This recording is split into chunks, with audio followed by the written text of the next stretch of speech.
Hi, welcome to HowtoDandD. My name is Fred Weller and today I want to talk about Dungeons and Dragons and the Druid.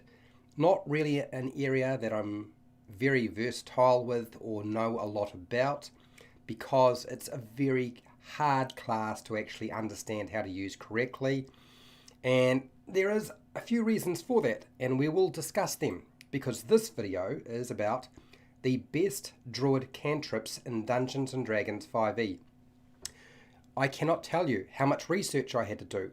I really struggled to sort of find the ones that I thought were going to be the most useful to you. But I did it. What are the best Druid Cantrips to take in Dungeons & Dragons 5e? What are they? As you rummage through your options, you stumble across a few problems, I suspect. So Druids start with 2 cantrips, which is not a lot, and they eventually get a total of 4 cantrips. Wow, you don't have a lot to play with. There are a few other classes in the same boat as the Druid, but the Druid does have a tight repertoire of cantrips to deal with. I would recommend selecting 1 damage dealing cantrip and the better utility cantrips if you're going to go and do any selection on cantrips, because you want to make sure you're using those cantrips for as long as possible rather than just at the very sort of beginning of the game where you're at low level. Druids get very few cantrips with a small selection of great cantrips to choose from. That doesn't mean they have a small number of cantrips to select from. They actually have a pretty reasonable number of cantrips you can select from, but the really good ones are not necessarily on their list. And there's a couple of reasons for that, I suspect. Unfortunately, Druid cantrips are somewhat odd, a bit hard to understand. Second string options, in my opinion. Much of them are harder to learn to use effectively, and you will not be able to scour the internet to find the information you want to figure out how to use some of these cantrips. The other thing that you probably might have noticed is that a lot of the damage dealing cantrips have a very short range. You're really only looking at about 30 feet or 60 feet, whereas other casters get 120 feet with some of their better ranged cantrips that do damage. So there are a few problems here. Here are the cantrips I would recommend for the Druid if I was playing a Druid. And of course, it is just my opinion and you do not need to listen to it if you don't want to. So number 1, Druidcraft. Now I know a few people are going to start chuckling, and I know why you're chuckling, okay, but I'm saying it for a particular reason. Druidcraft, because it is the universal Druid spell. But there's a problem with this thing. If you're not very creative, if you don't know how to apply it in very specific situations, and you really won't know what they are until they come up, and you don't really know how to use it, then I would recommend not taking Druidcraft and go with Guidance. Guidance is a fantastic spell, one of the best spells around, so if you don't know how to use it, don't worry, go grab something else. So what does this spell actually do? Well, it's a 1 action to do, it's got a range of 30 feet, and frankly, it's got a whole bunch of things that you can use to do things with it. The spell predicts the weather. Okay, there's certain elements to that make sense, particularly if you are in a very weather-dependent campaign. It creates sensory effects. Now, this is the important factor. Creating a sensory effect, a very small one, is very much dependent on your dungeon master, how creative you are, and how smart you can see the options for your situation. This is where this particular cantrip will shine the most, but it's also the hardest to actually implement. You can also open a flower or a seed pod. You can light or snuff out a small flame. That's it. So there are quite a few different things you can do. Is it as good as some of the other spells that you have access to if you're in a different class like Prestidigitation or Minor Illusion? It's a bit hard to say at times, but I would say probably not, because it is significantly harder to use. Now you're going to need to do some damage at some point, correct? So this is number 2. Produce flame. because it makes fire, and throwing it around is better than the other options you have available, unfortunately, if you are a druid. Now, I know somebody's going to disagree with me, but hands down, in the right situation, produce flame is your best option as far as I can tell. So what does this actually do? This spell is a little unusual in that it has a secondary effect, which is actually the first effect, which I don't quite understand, but we'll start with that. First off, when you first look at the spell, it says range, but it doesn't specify the range unless you look at the description. Okay, it's an action to cast. You cast it on yourself, so you're not actually casting it on somebody else. So what does this do? It allows you to create a flame in your hand, which would be incredibly intimidating. So there's a use for intimidating your enemies if you want to do that. But you can also deliver that bluff, which isn't actually a bluff. You can hurl this thing and do 1d8 fire damage from about 30 feet away. So you've got to be pretty close. Not really close, but you've got to be pretty close. That's great. It scales up like all cantrips tend to do, and that's a good thing. Now, this is an option in the player's handbook.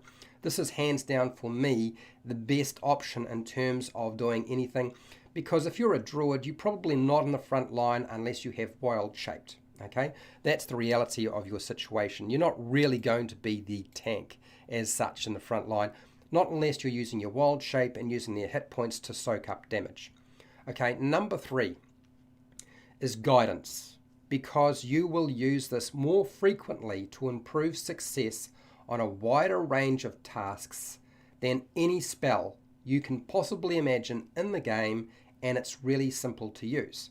If you can't remember to use it, that's not the fault of the cantrip or the spell, that's just you not remembering to use it. And if that's your problem, I would suggest getting yourself a very colourful 4-sided dice and sticking it in front of you so that every time somebody tries to do something, you can actually use it and impart this thing, provided the dungeon master will allow it in a certain circumstance. Okay, so what does this spell actually do? I've talked about it before. Very quickly, one action, you've got to touch somebody to be able to activate it. It's a buff. It lasts for 1 minute. It is concentration, which is a bit of a bummer if you want to try and do other things, but it can be used outside of combat.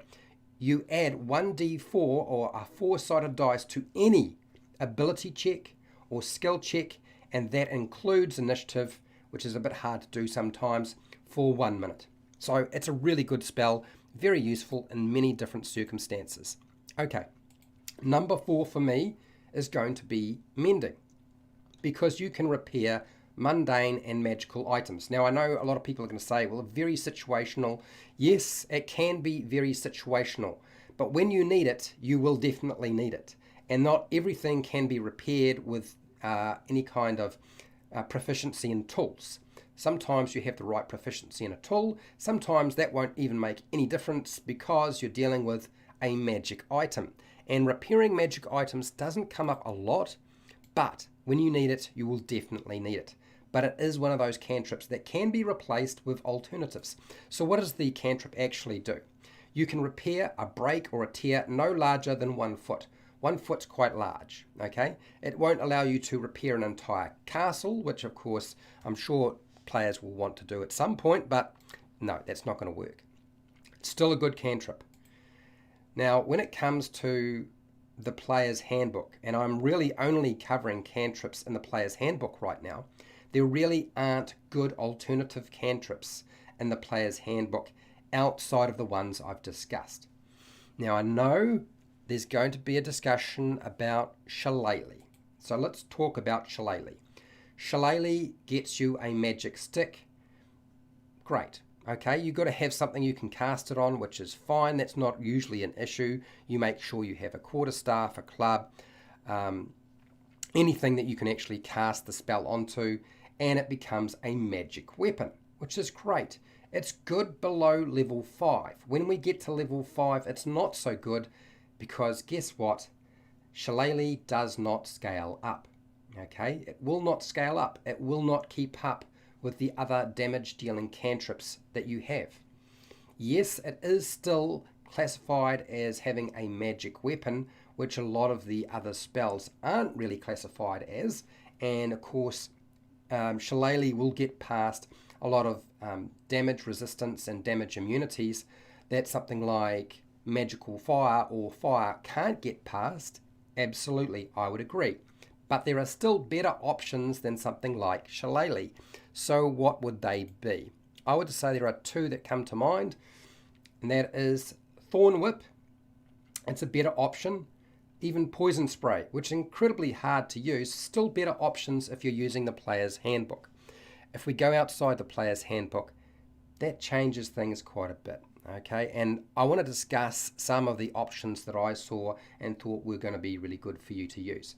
There are superior alternative attacking cantrips, okay, that you can go and find in different books, and the two that sort of jump out at me without having to get too close, because as I said, unless you are wild shaped and set up to be in the front line, and druids usually aren't, you don't want to be up in front, so you do not want to be too close. You want to be using a ranged cantrip, of course, something that druids very rarely have.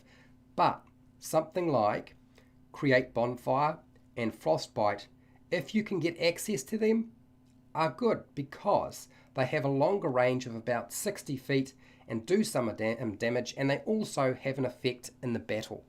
And that's probably the reason for taking them. They're not really, none of the Druid cantrips do a lot of damage. You're not looking at things like Eldritch Blast, where you're doing D10s and it's force damage, or you're dealing with something like Toll the Dead. Okay, and yes, I know Poison Spray does a D12, but significantly harder to use. So what about Create Bonfire? The good thing about Create Bonfire is, one, it is a time period, so it's not instantaneous. It will keep going. It is concentration. That can be a bit of a bummer, but it has a range of 60 feet, which is great. Yes, fire is usually what monsters are resistant to. It does involve a dexterity saving throw for the creature, and we're dealing with a 1d8 damage. But what you can do is you place Create Bonfire in a choke point, a 5-foot choke point. That's where you want to place it. Why do we want to do this? So that you force the monsters to funnel through the bonfire you have created. That's what I mean by creating a battlefield effect. And the spell will scale up, which of course Shillelagh can't do. Okay, now the next one, Frostbite. I've never been fond of Frostbite, but there are some advantages. Yet again, 60 feet, it's a con save. Usually monsters have pretty good cons, so that's not so great. The damage type is cold rather than fire. But what is interesting about this spell is not so much that it scales up like a lot of the other cantrips, but that you can, if you are successful, if the target fails the save, not only do they take 1d6 cold damage, which is really not the thing you're looking for, it's the disadvantage on their next weapon attack. Okay, that's really useful, because if the creature only does one attack, they're probably going to miss if they have to roll 2 dice and take the lowest result, which is why Frostbite is actually a pretty good option in terms of affecting the monsters in the battle. Okay, now let's get serious. Let's talk about things that really will change your game as a druid. And I really had a hard time picking what I wanted, but where is it? Yes, of course. Seriously consider one of the spells from Xanathar's Guide to Everything, if your dungeon master will allow it. Okay, there are 2 spells that jump out for me. That is Shape Water and Mold Earth. Mold Earth is kind of like having your own magical spade, but Shape Water is a different story. It's a no-brainer. I would definitely, given the opportunity, I would replace one of the 4 cantrips that I have suggested with Shape Water if my dungeon master allowed me to use this spell. Why? Because it's extremely exploitable. It's one of those spells that you can exploit if you are creative and you know what you're doing. And guess what? There are guides on the internet that actually explain how to use Shape Water nowadays. You can actually find them, and then you'll actually know what you're doing. And yes, I probably will do a video on how to use Shape Water in video form, but that's for another day. Okay, so what does the spell actually allow you to do? that I'm getting so excited about? Well, one, it's an action to cast. It has a range of 30 feet. It's going to affect an area of about 5 foot square cubed, okay? It only has a somatic component, so there's no words. What does that mean? A somatic component. That means I do a gesture. So I'm not really going to be giving away too much. There's no material components, which is good. It's not an attack. It's all about utility. What does this thing allow you to do? Well, frankly, if you look at the spell, you'll notice it has a lot of different effects.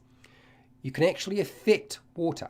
So you can create simple shapes. You can control it and move it around. It's almost like you have a remote control on it. You can change the color of the water, how see-through it is, okay, if it's opaque or transparent. How long does this last? Well, this is the interesting thing. Some of these effects are like 1 hour. That's a long time. You can also freeze the water up to 1 hour. So given that, and the fact that you can change the flow and movement of that water, means you can actually form it into shapes, a little bit like Sub-Zero. And how many of these different effects can I actually use all at once? No more than 2. But 2 is enough to do quite a lot.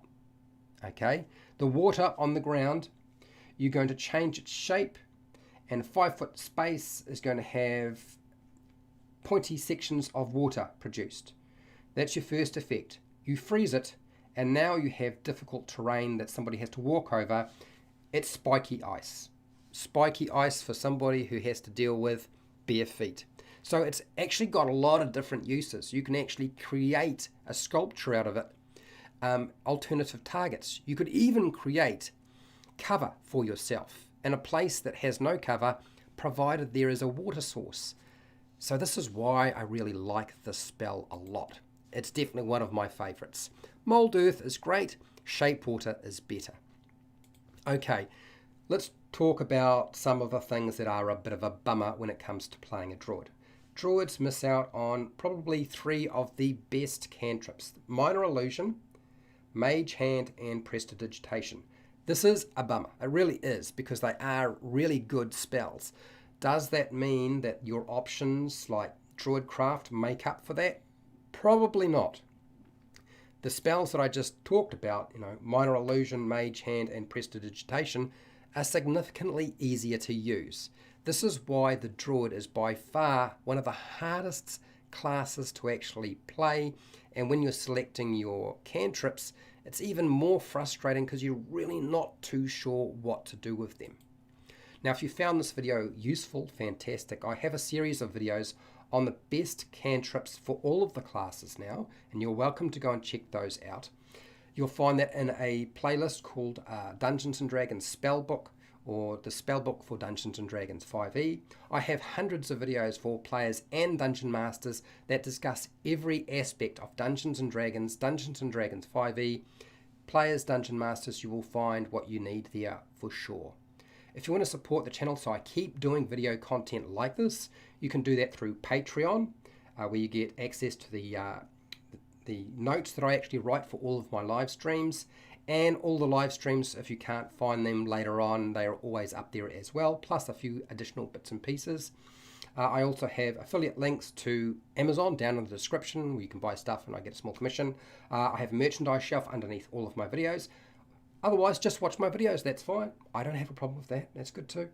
Make sure to share, like, and subscribe. Hit the bell button to be notified when I go live and when I publish new videos. All those normal things you do on YouTube.